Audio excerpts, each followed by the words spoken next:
આણંદ જિલ્લામાં હાલમાં વસ્તી ગણતરીની રાષ્ટ્રીય કામગીરી ચાલી રહી છે, ત્યારે શિક્ષકો વસ્તી ગણતરીની કામગીરીમાં જોડાયેલા હોવાથી તેમની ગેરહાજરીમાં શાળાના વિદ્યાર્થીઓનો અભ્યાસ બગડે નહીં એ માટે ખંભાતની કોલેજના એમકોમ વિભાગના વિદ્યાર્થીઓ એક પહેલ કરતા શાળામાં વિદ્યાર્થીઓને ભણવાની કામગીરી શરૂ કરી છે।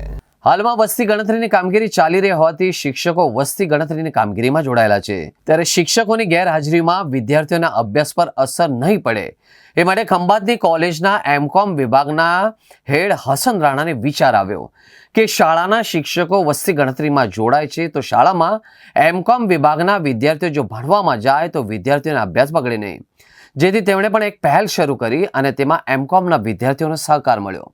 એમકોમ વિભાગના 31 જેટલા વિદ્યાર્થીઓ ખંભાત શહેર અને તાલુકામાં આવેલી વિવિધ શાળાઓમાં જઈને વિદ્યાર્થીઓને ભણાવે છે। દરરોજ શાળા સમય દરમિયાન એમકોમના વિદ્યાર્થીઓ પ્રાથમિક શાળામાં જઈને ભણવાનું કામ કરે છે, જેથી પ્રાથમિક શાળાના વિદ્યાર્થીઓને નિરંતર શિક્ષણ મળતું રહે છે, જ્યારે અનુસ્નાતક વિદ્યાર્થીનીઓએ શિક્ષણ કાર્યનો અનુભવ મળે છે। તેઓની આ શિક્ષણ સેવાની પહેલને લોકોએ પણ આવકારી હતી।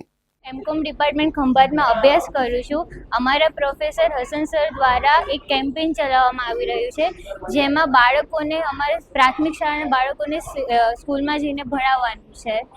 તો હવે હું મારા અનુભવની વાત કરું તો અમારો બીજો દિવસ છે, અમને ખૂબ જ મજા આવે છે। આનાથી અમારો કોન્ફિડન્સ ડેવલપ થાય છે, કોમ્યુનિકેશન સ્કિલ ડેવલપ થાય છે, છોકરાઓ સાથે કઈ રીતે કામ લેવું એ પણ અમને ખબર પડે છે અને અમને મજા આવે છે ભણાવવાની। હું ખંભાત ખાતે આવેલ કોલેજના એમકોમ વિભાગમાં અભ્યાસ કરું છું। અમારા કોલેજના વડા ડૉક્ટર હસન રાણા દ્વારા શિક્ષણ સેવા યજ્ઞની શરૂઆત કરવામાં આવી છે। અમારા કોલેજના એમકોમ વિભાગના વિદ્યાર્થીઓ દ્વારા તાલુકાની જુદી જુદી પ્રાથમિક શાળાઓમાં જઈને અભ્યાસ પૂરો પાડવામાં આવે છે। આ સેવાનો મુખ્ય હેતુ વસ્તી ગણતરીની રાષ્ટ્રીય સેવામાં જોડાયેલ શિક્ષકોના વિદ્યાર્થીઓનો અભ્યાસ શિક્ષણ સતત અને સવિરત રીતે ચાલે તેમ છે અને તેનાથી અમને સારો એવો અનુભવ મળે તે છે। હું બ્રાન્ચ 11 ખંભાત તાલુકામાં આચાર્ય તરીકે ફરજ બજાવું છું।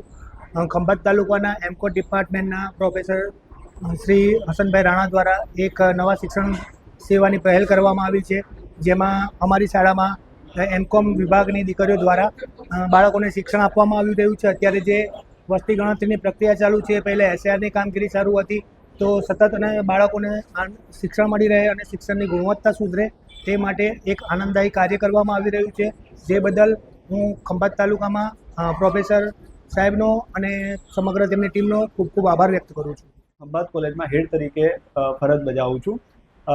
આજે પ્રવર્તમાન સમયમાં ભારત સરકાર દ્વારા વસ્તી ગણતરીનો એક કાર્યક્રમ ચાલી રહ્યો છે અને તેમાં ખંભાત તાલુકા અને શહેરની પ્રાથમિક શાળાના શિક્ષકોને ઓર્ડર મળેલ છે વસ્તી ગણતરીના, અને એ શિક્ષકો વસ્તી ગણતરીની રાષ્ટ્રીય સેવામાં જોડાયેલા હોય એમની શાળાના બાળકોનું પ્રાથમિક શિક્ષણ સતત અને અવિરત ચાલ્યા કરે તે હેતુથી મારી કોલેજના એમકોમ વિભાગના વિદ્યાર્થીઓને અમે શિક્ષણ સેવા યજ્ઞ પહેલ હેઠળ એક જવાબદારી સોંપે છે કે આ વિદ્યાર્થીઓને તમે જુદી જુદી પ્રાથમિક શાળાઓમાં જઈ ભણાવો, જેથી કરીને એ બાળકોનું શિક્ષણ કાર્ય સતત ચાલુ રહે।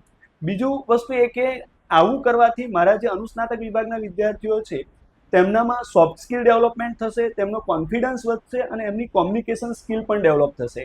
અને અમારા આ કાર્યમાં આણંદ જિલ્લા પ્રાથમિક શિક્ષણ અધિકારી ડૉક્ટર અર્ચનાબેન પ્રજાપતિ મેડમનો ખૂબ સહયોગ રહેલો છે અને અમે આવું આ કાર્ય 30 જૂન સુધી સતત ચાલુ રાખવાનું છે।